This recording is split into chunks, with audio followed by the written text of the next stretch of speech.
أعوذ بالله من الشيطان الرجيم. بسم الله الرحمن الرحيم. السلام عليكم ورحمة الله وبركاته.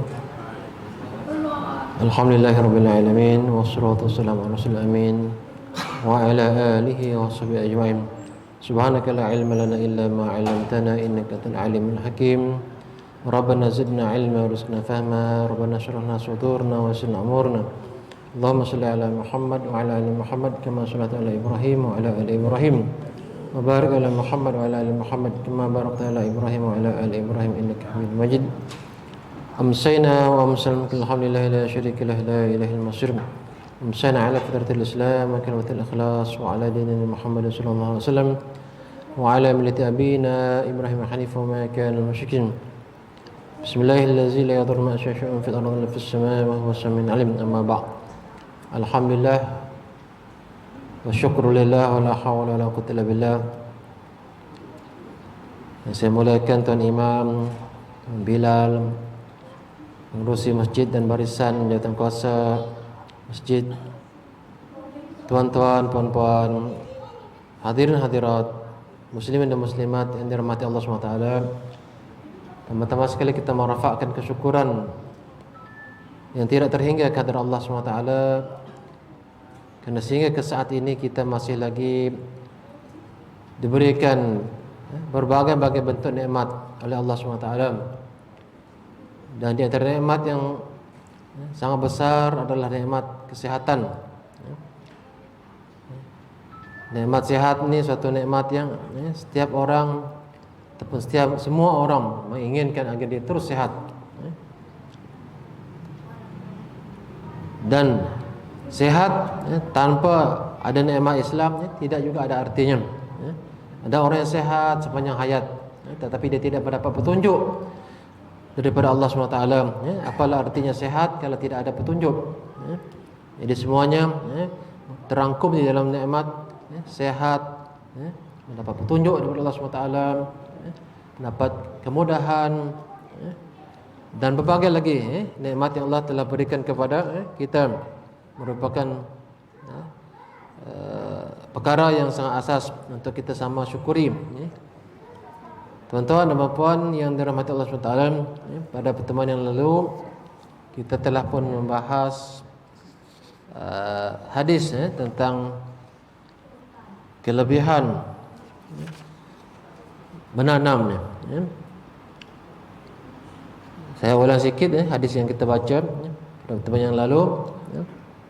Daripada Jabir radhiyallahu anhu, Rasulullah sallallahu alaihi wasallam bersabda, "Ma min muslimin yaghrisu gharasan illa kana ma ukila minhu lahu sadaqah wa ma sudiqa minhu lahu sadaqah wa ma tazra'uhu ahadun illa kana lahu sadaqah." Itu hadis yang pertama. Hadis yang senada dengan dia juga. Fala yaghrisul muslimu gharsan wa ya'kulu minhu insanun wala dabatun wala tayrun illa kana lahu sadaqah ila yaumil qiyamah. Hadis yang pertama, Rasulullah SAW menyebut tiadalah seorang muslim pun yang menanam suatu tanaman, apa-apa tanaman lah, tanaman yang bermanfaatlah untuk manusia. Yang penting jangan tanam ganja atau tanam benda-benda yang haram. Jadi tiada seorang muslim pun yang menanam suatu tanaman melainkan apa yang ditanam itu dimakan daripada hasil tanamannya itu menjadi sedekah baginya. Apa yang dicuri daripadanya menjadi sedekah baginya. Orang kadang mencuri bahan-bahan yang ditanam ataupun pokok-pokok, buah-buahan, sayur dan sebagainya. Dan apapun yang diambil daripadanya juga menjadi sedekah baginya. Jadi ini suatu keuntungan yang saya rasa, saya yakin ini dalam Islamnya, tak ada dalam agama lain. Jadi dalam Islam ni dia bukan hanya menyebut tentang keuntungan kita solat, puasa, berzikir, baca Quran, tetapi menanam pokok pun merupakan suatu ibadah. Bukan hanya pokok, sayur-sayuran, buah-buahan, bahkan pokok yang tidak ada buah. Jangan kita fikir pokok yang berbuah saja ada hasilnya. Pokok yang tak ada buah pun dia juga boleh mendatangkan pahala. Apa pahala yang kita dapat daripada pokok yang tidak berbuah? Burung yang hinggap untuk berteduh di pokok ini, melepaskan lelahnya. Kadang-kadang kita tengok pokok pipit, pokok ini ada sarang burung, burung pipit dan sebagainya. Dia membuat sarang di pokok ini, dia bertelur, beranak pinak. Maksudnya dia telah menggunakan pokok ini untuk menjadikan tempat perlindungan dia, macam rumah. Kita dapat pahala. Pokok yang rendah mungkin tidak ada buahnya, tetapi kita datang, kita lalu di bawah, kita berteduh, kita dapat pahala. Banyak orang yang berteduh, kita dapat pahala. Siapa-siapa saja yang dapat kemanfaatan daripada pokok tersebut. Bahkan sekiranya hasil daripada buah-buahan yang keluar daripada pokok tersebut akan memberikan pulangan yang baik kepada yang menanam, walaupun orang menanam tu sudah tak ada. Dia dah tak ada lah. Kita ingat dulu-dulu, bahkan pokok-pokok yang sekarang ni sedang berbuah, umurnya 20 tahun, pokok durian, pokok rambutan, pokok apa lagi, pokok yang besar-besar, pokok pelam ataupun pokok mangga, umurnya dah puluhan tahun dan yang menanamnya dah tak ada. Baik itu orang dulu, orang tua-tua dulu dia kata, "Yalah aku tanam ni," dia kata, "untuk makan anak cucu." Dia dah tua dah, umur 60 70 ditanamnya. Kalau orang tengok kata, dah tua-tua dah tanam untuk apa? Yalah mungkin orang berfikir ni cara direct, kata orang tua ni 65 70 dia akan meninggal. Buah ni atau pohon ni baru besar mungkin 4-5 tahun, belum lagi mengeluarkan buah. Tak kisah. Tetapi anak-anak yang kemudian hari, yang saya pada hari ini, saya di kampung misalnya ada buah kuih ini di depan rumah, saya tengok, banyak buah. Itu hasil daripada tanaman ayah saya, dan dia dah tak ada. Tapi yang makan tu bukan hanya saya, bukan hanya ahli keluarga di rumah, tapi orang-orang jiran di keliling ni dia dapat makan. Bahkan kita kirim ke tempat-tempat lain kalau dia banyak buah. Yang mendapat pahala ni orang dalam kubur tu. Orang dalam kubur. Bahkan dalam hadis ini kita akan dikatakan hadis yang kedua ya. Seorang muslim tidak menanam suatu tanaman lalu hasil tanaman itu dimakan oleh manusia, manusia makan, ataupun binatang, ataupun burung, melainkan semua itu menjadi sedekah baginya sampai hari kiamat. Selagi pokok itu berbuah, dia masih tumbuh sampai hari kiamat, mohon untuk dapat pahala. Bayangkan Jadi ini kelebihan orang yang menanam. Jadi jangan ada mentaliti, maksudnya kita tanam untuk memang kita nak makan. Kalau tak makan saya tak tanam. Itu maksudnya mentaliti yang rendah. Buah-buahan yang saya katakan hari ini yang kita makan tu adalah hasil daripada tanaman tangan-tangan orang terdahulu daripada kita, datuk kita, ayah kita yang tanam, sehingga hari ini kita dapat makan. Buah durian ada yang sampai 15 tahun baru dia berbuah, 20 tahun barulah dia banyak buah. Buah dabai, buah apa-apa lagi banyak yang dia bukan pokok yang dicangkuk. Dicangkuk mungkin 2-3 tahun dah berbuah. Tapi maksudnya inilah di antara ciri-ciri orang-orang yang beriman, di mana dia beriman kepada hadis yang Rasulullah menyebutnya, kalau sekiranya hari esok adalah hari kiamat. Ini ada hadis lagi dia ada biji di tangannya, maka hendaklah dia menanam ataupun bercucuk tanamnya ataupun apa saya kata membenamkan biji ini untuk dia tumbuh walaupun esok kiamat. Begitu sekali ni, maksudnya bila tanamnya niatkan Allah tu dapat pahala menanam. Tengok masya-Allah. Jadi tidak rugi seorang muslim yang bertanam.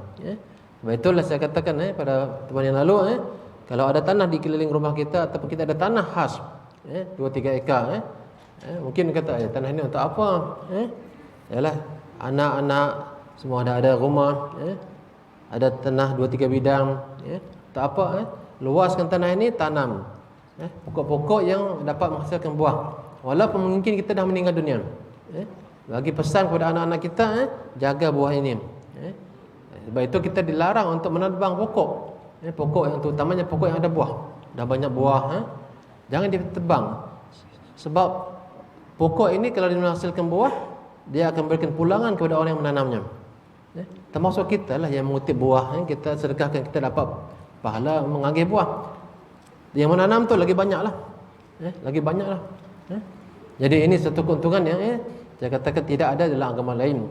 Tidak ada agama lain membahas tentang begitu detail. Sampai menanam buah pun, menanam pokok pun dapat pahala. Kemudian dia kata dalam hadis Muslim yang lain, dia kata la yaghris muslimu gharsan wala yazra'u zar'an fayakulu minhu insanun wala dabatun wala syai'un illa kanat lahu sadaqah. Orang Muslim tidak menanam suatu tanaman dan tidak pula menabur benih sawi, benih apa-apa, macam panjang kah, tabur, ataupun kangkung kah, kemudian hasil tanaman itu dia makan oleh manusia atau binatang. Kadang-kadang kita tengok ulat banyak, ulat dia makan, tak sempat kita makan, ulat dah makan dah. Itu rezeki ulat, dan kita dapat habuannya dari segi pahala, walaupun kita tak dapat menikmati makanan daripada sayur yang kita tanam, atau apa saja, melainkan menjadi sedekah baginya. Maksudnya dia dapat pahala, dia dapat pahala. Kita tengok pengajaran daripada hadis ini, anjuran untuk menanam pokok atau tumbuhan lainnya dan penjelasan tentang keutamaan melakukannya. Dia ada fadilat untuk orang yang menanamnya. Jadi sepatutnya ada kempen menanam pokok. Yalah, pokok untuk apa, bunga-bunga itu pun okey, cantik, tetapi pokok yang memberikan hasil manfaat yang besar itu pokok buah-buahan, itu lagi diutamakanlah. Seperti ada yang tanam buah semangka, sedap, jadi masya-Allah. Buah apa lagi? Banyak lagi. Kerana hal ini termasuk perbuatan yang tidak putus pahalanya walaupun orang yang menanamnya telah meninggal. Saya tengok di masjid Asy-Syikirin ada pokok rambutan tu. Saya tanya dengan yang apa kerja di BDA lah, kata, "Ustaz, ini saya yang tanam dulu," kata. "Oi, wah, orang makan buah rambutan ni." Saya kata, "Banyaklah pahala," kata. Masya-Allah. Macam-macam orang ambil ni, ambil tak habis-habis, berbuah lagi, tinggi buah. Jadi tidaklah rugi sama sekali orang yang menanam ni. Walaupun kita tanam dia tak ingat dah. Jalan. Kemudian dia kata apa? Berusaha untuk menghasilkan manfaat bagi makhluk-makhluk Allah, memudahkan urusan mereka dan memenuhi keperluan mereka. Jadi sebaik-baik manusia, dia kata Rasulullah SAW, khairun nasi anfa'uhum linnas. Sebaik-baik manusia adalah orang yang paling banyak manfaat untuk manusia lain. Maksudnya kita ada dalam komuniti masyarakat, bila kita ada dalam komuniti masyarakat ini, masyarakat yang ada situ kita mendapat manfaat daripada kita. Dia rasa seronok, orang ni penting ni, orang penting ni. Dari segi layanannya baik, suka menolong orang. Itu jadi kewujudan kita tu maksudnya memang orang sangat mengalu-alukan kita. Kita tengok orang ni baik, orang sungguh orang ni. Tengok dia memang menyenangkan, menyejukkan hati. Bila tengok dia, dari segi kewujudannya dia tidak menyusahkan orang. Itulah sebaik-baik manusia adalah orang yang paling baik manfaat, banyak manfaat kepada orang lain. Bukan hanya kita banyak sembahyang, tapi manfaatnya tak banyak kepada orang lain. Sembahyang kita ni hubungan kita dengan Allah. Bawa baik kepada manusia ni dalam bentuk PR kita ni, public relation kita ni. Maksudnya hubungan kemanusiaan ni sangat baik. Dengan Allah tu memang baiklah, tapi dengan manusia pun kita kena buat baik. Jangan dengan Allah sembahyang sangat bagus, tahajudnya. Pernah dia satu ketika Rasulullah SAW didatangi oleh seorang sahabiahnya. Seorang sahabiat ni seorang muslimah di zaman Rasulullah lah. Dia ceritalah tentang jiran dia. Dia kata, jiran aku ni memang dia seorang yang sangat jaga ibadahnya malam hari. Kalau siang hari dia memang berpuasa, siang hari memang dia berpuasa. Malam hari tu macam mana dia tahu orang tahajud? Boleh tahulah, malam tu gelap, bukan macam sekarang. Bila ada orang tahajud, dia buka lampu sikit, nampak pukul 3 pagi. Orang pun dapat, boleh cam lah, orang ni banyak buat ibadah, sembahyang malam. Siang hari bila dia ajak makan, kata aku puasa, dia kata aku puasa. Orang tahulah, dah lama bergaul dengan orang ini, dia kata, oh ini kuat puasa dengan orang ni. Tapi masalahnya orang ini ibadah dengan Allah tu, hubungan Allah tu sangat baik.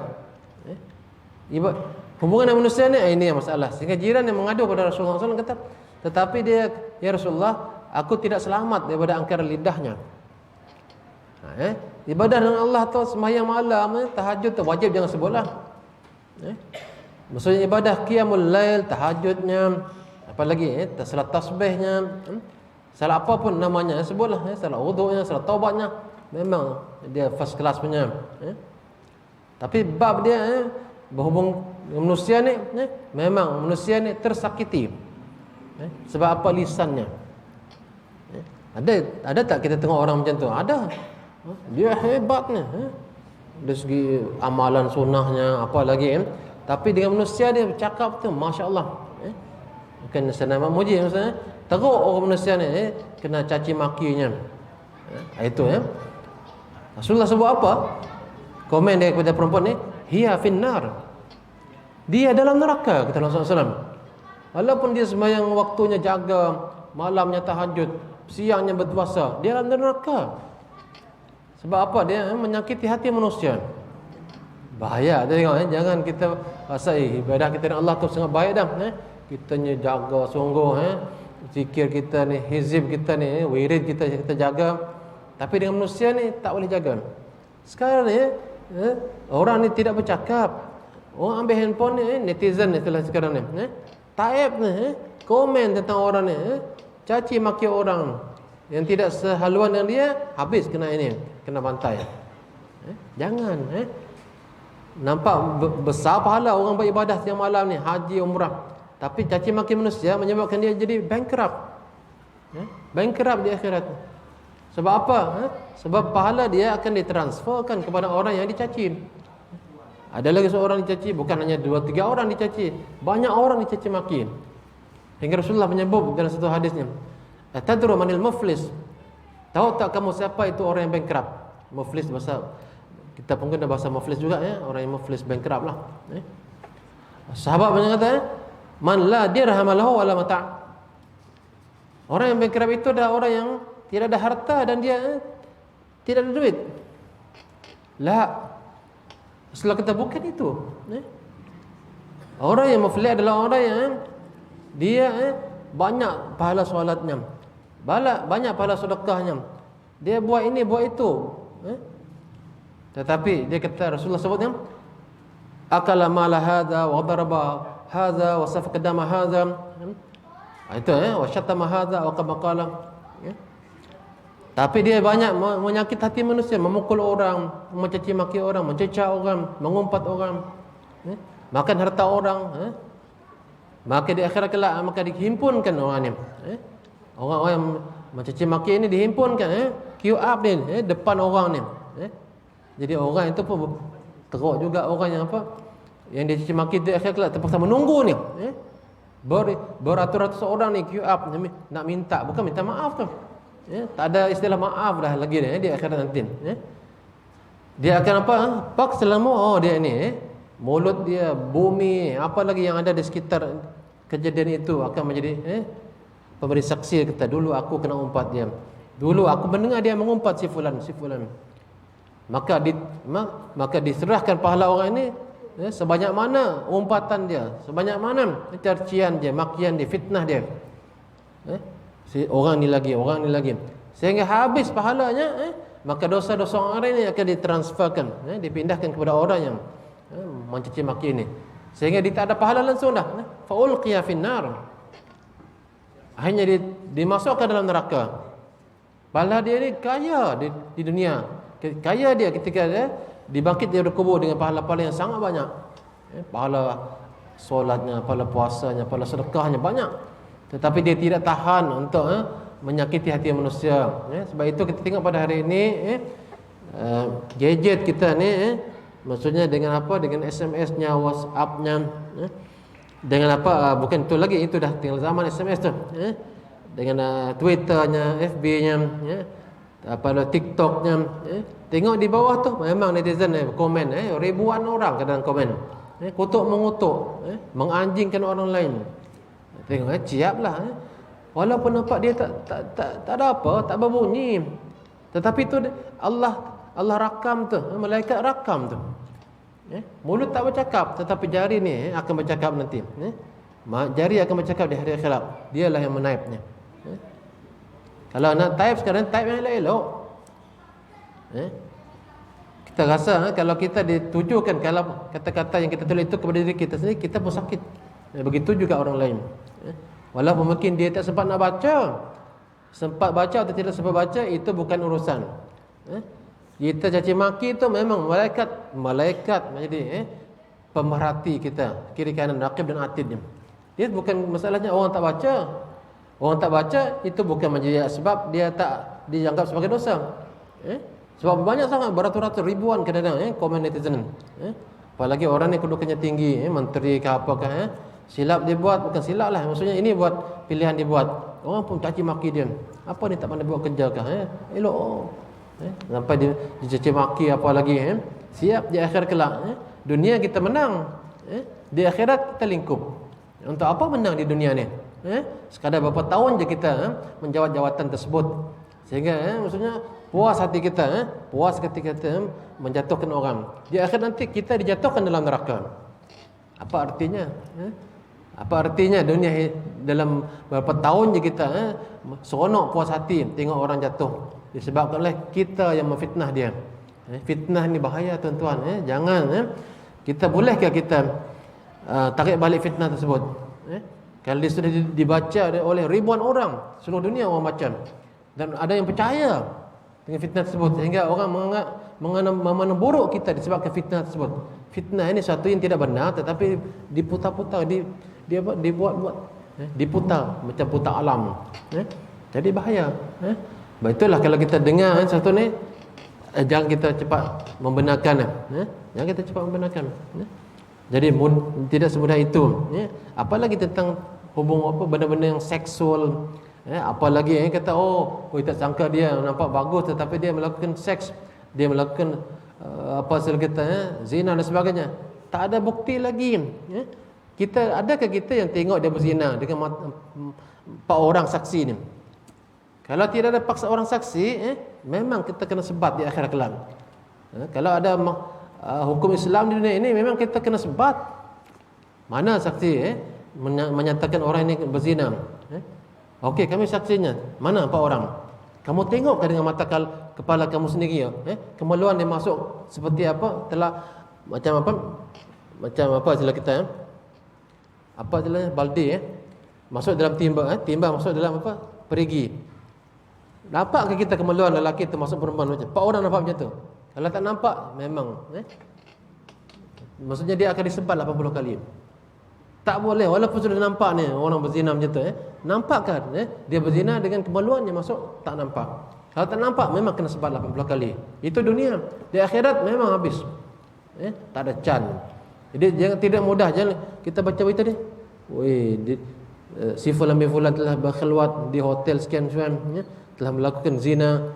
Jangan kita mengiyakan. Elok kita kata ni cerita yang tak boleh dipercaya ni. Bab-bab zina, bab lewat ni jangan mudah percaya. Jangan mudah percaya.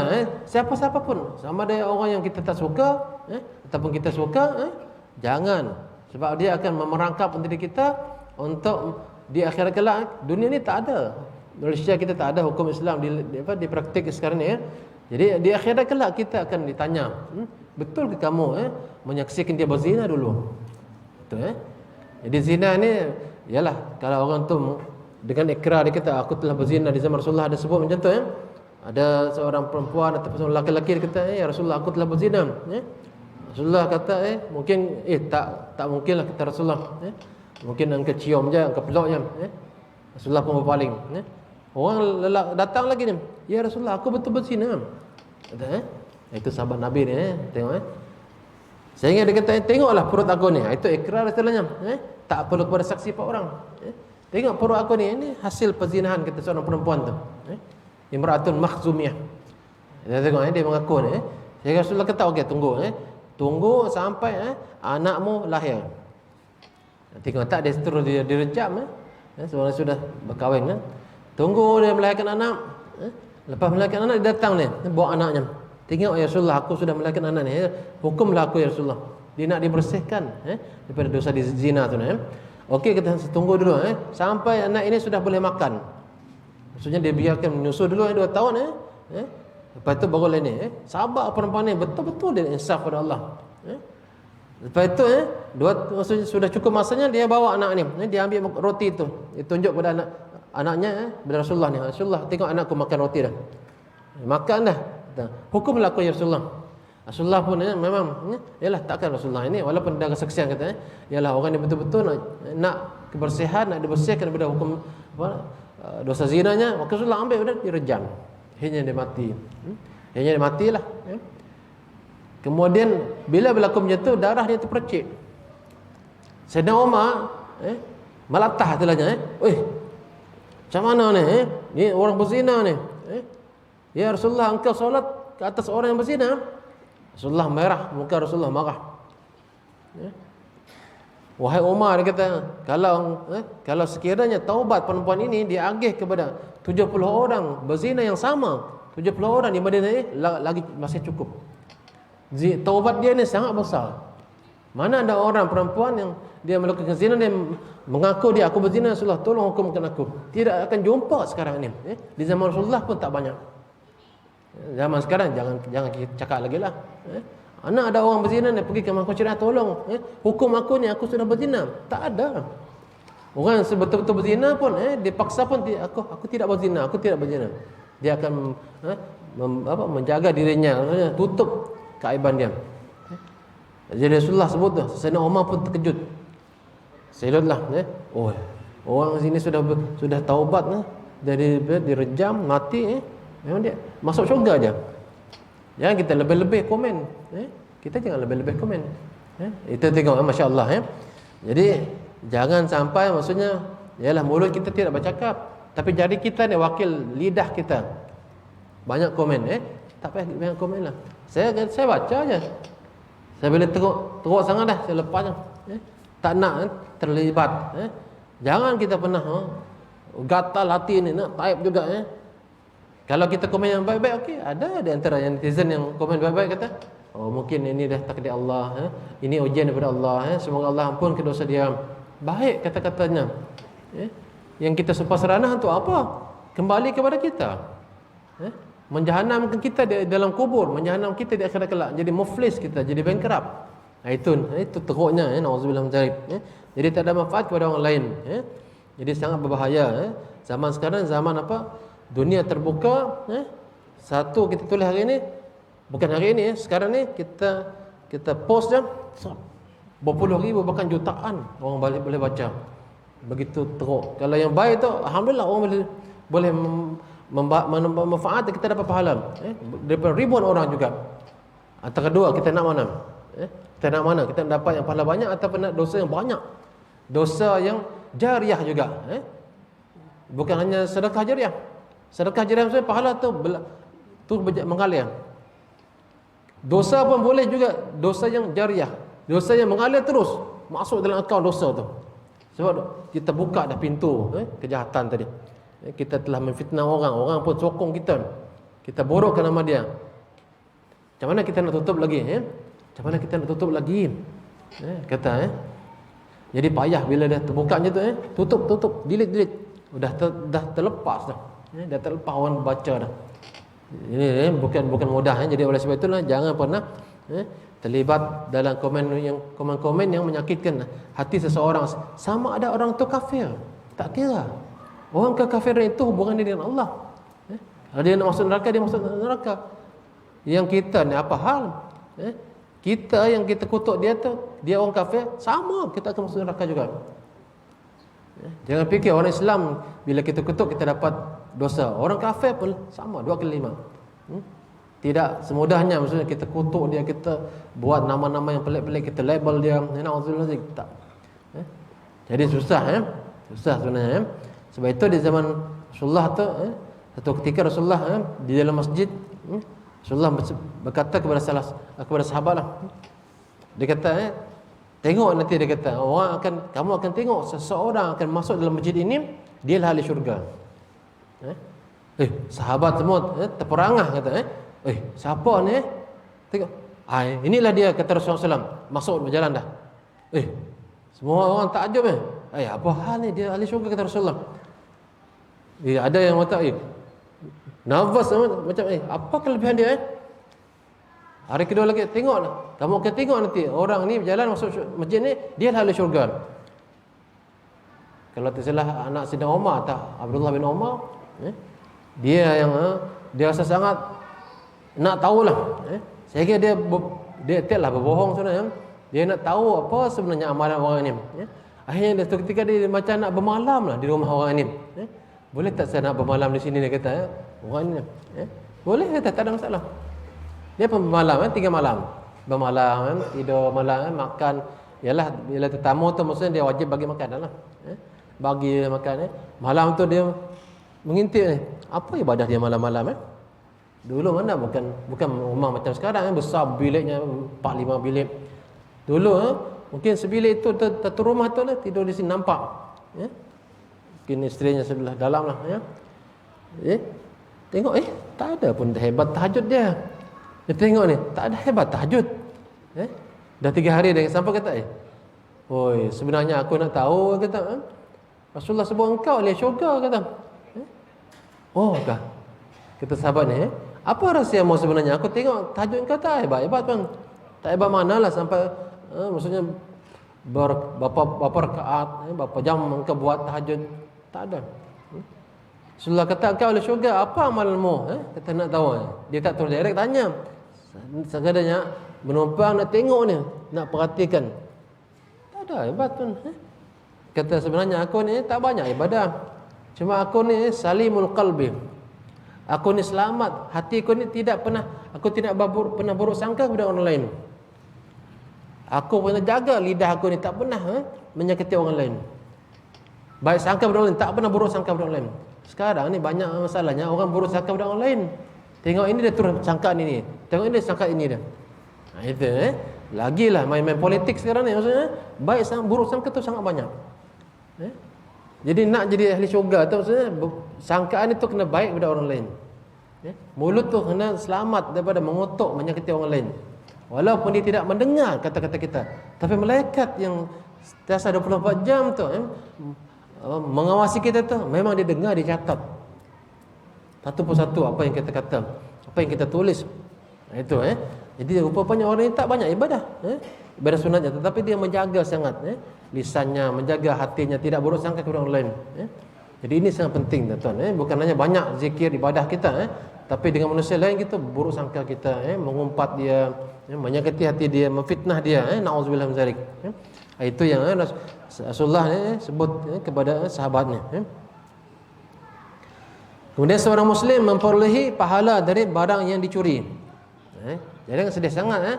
Yalah memang siapa pun yang ditakdir barang yang dicuri tu lagilah barang itu berharga. Motosikal kena curi, kereta kena curi. Itu ingat lagi dengan Ustaz Sanani dulu, ingat Ustaz Sanani, dia punya wira kena curi. Pagar rumah tu diangkat. Itu dah dikunci tapi kena angkat. Itu hebatnya pencuri ni. Tak ada dah wira. Paksalah Ustaz Sanani bayar bulanan. Sampai bila saya tak tahu lagi. Banyak kes lah, itu salah satu saya katakan. Seronok tak kereta dicuri. Kalau orang yang milenial tak ada masalah, kereta curi. Dia macam apa, dia letak celah gigi je. Sebuah kereta tu kena hilang, dia curi orang, tak ada apa.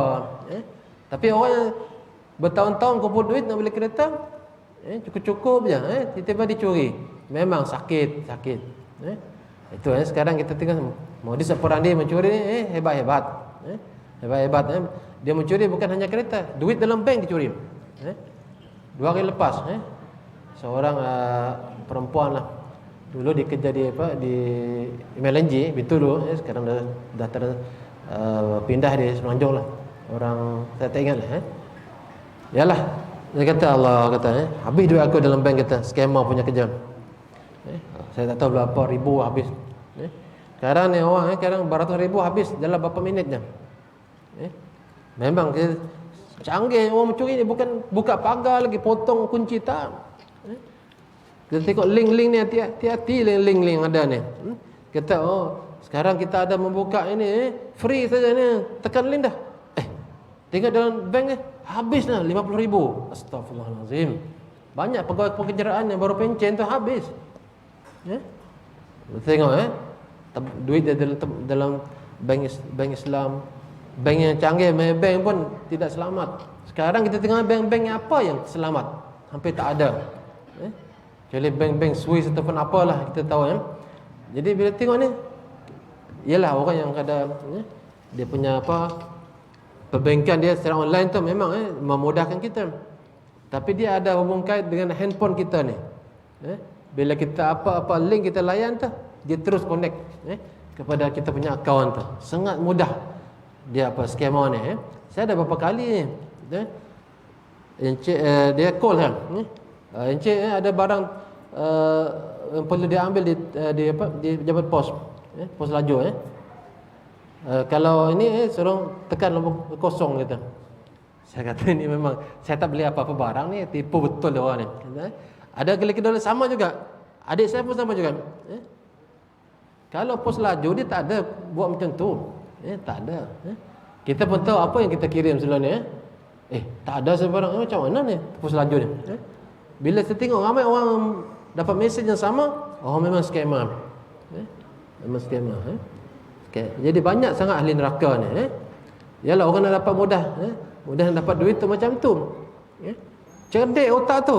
Bayangkan orang mana terfikir nak buat macam tu. Cerdik ni orang yang pandai IT. Orang yang pandai IT pandai juga mencuri. Pandai mencuri. Kita ingat dulu, ada orang yang kerja di dalam bank. Saya tak sebut bank apalah. Kerja dalam bank. Orang tengok gaji dia mungkin dah 7 ke 8 ribu atau 10 ribu. Tapi dia sangat mewah. Banglo besar, kereta mewah, berbiji-biji. Orang pun heran. Macam mana dia dapat banyak? Dia tak nampak bisnes. Tapi akhirnya dia korek-korek. Rupanya dia ambil duit 10 sen daripada setiap orang yang simpan dalam bank tu. Dia jadi kaya. Begitu canggihnya. Canggih untuk mencuri orang, mencuri duit orang. Nauzubillah min zalik. Itu di Malaysia. Itu di Malaysia. Jadi teruknya syaitan sebenarnya yang memudahkan orang ni untuk melakukan keburukan ni. Nauzubillah min zalik. Jadi bukan nak mendapat pahala, tapi nak dapat dosa yang begitu banyak. Dosa jariah. Dosa yang terus berjalan. Nauzubillah min zalik. Semoga kita mendapat kebaikan daripada apa yang Allah berikan kepada kita. Tanaman yang kita tanam, kita dapat pahala. Apa-apa pun maksudnya bermanfaat untuk manusia, insya-Allah. Itu saja malam ini. Terima kasih atas perhatian. Mohon maaf atas kelemahan dan kekurangan. Subhanakallah bihamdika asyhadu an la ilaha illa anta astaghfiruka wa atubu ilaik. Bismillahirrahmanirrahim. Wal 'asr innal insana lafi khusr illa allazina amanu wa 'amilus solihat tawasaw bil haqqi wa tawasaw bis sabr. Wassalamualaikum warahmatullahi wabarakatuh.